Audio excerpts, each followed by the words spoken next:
வாராகியம்மனையே போற்றி. உங்கள் குருஜி ஆனந்தன். இப்போ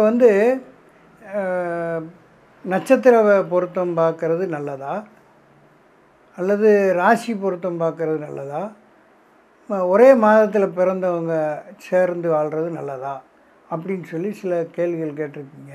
இதை பற்றி நம்ம கொஞ்சம் விரிவாக பார்ப்போம். ஓம் நம சிவாய. பொதுவாக தினப்பொருத்தம்னு சொல்கிறது தான் நட்சத்திர பொருத்தம்.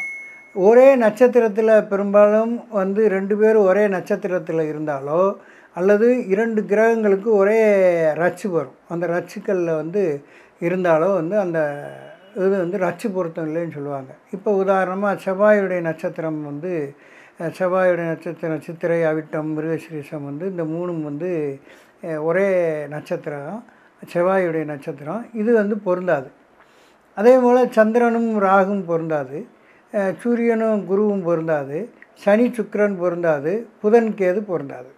இது ரச்சு பொருத்தம்னு சொல்கிறது. அப்போ அந்த நட்சத்திரங்கள் இணையும் போது அவங்களுக்கு ரச்சு பொருத்தம் இல்லைன்னு சொல்லி அதை தவிர்த்துறாங்க. இது தினப்பொருத்தம், அதாவது ஒரு நட்சத்திரம். இப்போ திருவாதிரை நட்சத்திரம், திருவாதிரை நட்சத்திரம் ரெண்டு பேருமே இருப்பாங்க, அவங்க நெடுநாளைக்கு வாழ்வாங்க. ரெண்டு பேருமே திருவாதிரையாக இருந்தால் நெடுநாளைக்கு வாழ்வாங்க. இதே மாதிரி உத்திர நட்சத்திரம், இப்படி கிட்டத்தட்ட ஒரு 6 நட்சத்திரங்கள் அதே ரெண்டு பேரும் ஒரே நட்சத்திரமாக இருந்தாலும் அந்த 6 நட்சத்திரங்களில் இருக்கிறவங்களுக்கு அது ரச்சு பொருத்தம் பாதிக்காது. இது ஒரு கான்செப்ட். அதுக்கு அடுத்தது ஒரே மாதத்தில் பிறந்தவங்க ரெண்டு பேரும் திருமணம் செய்துக்கலாமா அப்படின்னா, ஆணி மாதம் தவிர்த்து மற்ற மாதங்களில் கல்யாணம் பண்ணிக்கலாம். இப்போ மூத்த பிள்ளை தலைச்சனுக்கு தலைச்சன் ஆகாதுன்னு சொல்லுவாங்க. மூத்த பிள்ளையார் பிறந்து மூத்த பிள்ளையாக இருந்தால் தலைச்சன், ரெண்டு பேரும் தலைப்பிள்ளை, அவங்க ரெண்டு பேருக்கும் திருமணம் செய்யக்கூடாதுன்னு சொல்லுவாங்க.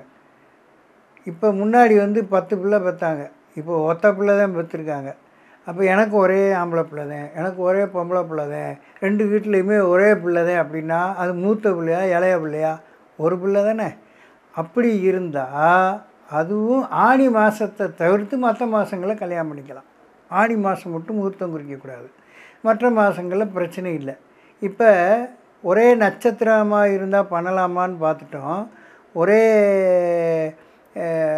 இதாக இருந்தால் பார்த்துட்டோம், மாதமாக இருந்தால் பார்த்துட்டோம்.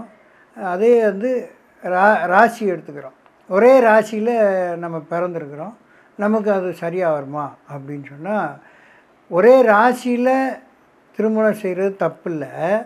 பெரும்பாலும் 27வது நட்சத்திரம் பெண்ணுடைய நட்சத்திரத்துக்கு 27வது நட்சத்திரம் ஆணுடைய நட்சத்திரம் தான் நல்லது, ரொம்ப சிறப்பு. அப்படி வரும்போது ஒரே ராசியில் தான் அந்த மாதிரி வரும், 26லையோ 27லையோ வரும். அப்படி வரும்போது அந்த மாதிரி ஒரே ராசியில் ரெண்டு பேருக்கும் அந்த நட்சத்திர அமைப்புகள் இருந்துச்சு அப்படின்னு சொன்னால், இப்போ உதாரணமாக சிம்ம ராசினா மகம் இருக்குது, பூரம் இருக்குது, உத்திரம் இருக்குது. இந்த மூணில் ஏதாவது ஒரு நட்சத்திரம் மாறி இருக்கலாம். உத்திரக்காரங்களுக்கு பூரம் பண்ணலாம், பூரத்துக்கு மகம் பண்ணலாம். இந்த மாதிரி அந்த நட்சத்திரங்கள் அமைப்பு ஒரே ராசியாக இருந்தால் தாராளமாக செய்யலாம். ஒரே நட்சத்திரமாக ரெண்டு பேருக்குமே ஒரே ராசியில் இருந்தால் ரச்சு இருக்கா இல்லையா அப்படின்னு பார்த்துட்டு தான் செய்யணும், இல்லைன்னா தாலி பாக்கியத்தை இழக்க வேண்டியது வரும். அதனால் பெரும்பாலும் ரச்சு பொருத்தம் பார்க்கும்போது நான் சொன்னேன் இல்லையா, செவ்வாய்க்கு செவ்வாய் ஆகாது, சந்திரன் ராகு ஆகாது, சூரியன் குரு ஆகாது, சனி சுக்கிரன் ஆகாது, புதன் கேது ஆகாது. இந்த நட்சத்திரங்கள் எல்லாம் ஆகாதுன்னு நட்சத்திரங்களில் உங்களுக்கு ரச்சு பொருத்தம் இல்லைன்னு சொல்லுவாங்க. இதை தவிர்த்துட்டு நாம் இந்த மற்ற மேட்சிங் பண்ணணும். இதுக்கெல்லாம் மேலே ரொம்ப முக்கியமாக ஒன்று பார்க்கணும், ஆயுள் பலம் பார்க்கணும், குழந்தை பாக்கியம் இருக்கான்னு பார்க்கணும், ராகு கேது தோஷங்கள் ரெண்டு பேருக்கும் இருக்கா இல்லையான்னு பார்க்கணும், செவ்வாய் தோஷம் இருக்கா இல்லையான்னு பார்க்கணும். இதெல்லாம் இரண்டு பேருடைய ராசி கட்டங்களையும் வச்சு பார்க்கணும். இப்போ அதெல்லாம் இல்லை, மேட்ரிமோனி டக்குன்னு கம்ப்யூட்டரில் அடிக்கிறாங்க, வாழ்ந்தன்னா வாழாட்டினா, போனன்னா போகாட்டினா, இத்தனை பொருத்தம் இருக்குது, எல்லாம் தாராளமாக செய்யலாம் அப்படி குருட்டடியாக அடித்து எங்கிட்ட மேட்சிங் பண்ணி விட்டுறாங்க. அவங்க வேலை முடிஞ்சிருது, அடுத்து ஒரு 3 மாதத்தில் கோர்ட்டுக்கு வந்துடுறாங்க. இதுதான் வாழ்க்கையாக இருக்குது. திருமணம் என்பது நீங்கள் நிச்சயிக்கிறதில்ல, சொர்க்கத்தில் நிச்சயிக்கப்படுகிறது. அப்போ சொர்க்கத்தில் நிச்சயிக்கப்படுகின்ற திருமணம் வளமாக வாழணும், நலமாக இருக்கணும் அப்படின்னா கண்டிப்பாக நாம் எல்லாத்தையும் பார்க்குறோம்.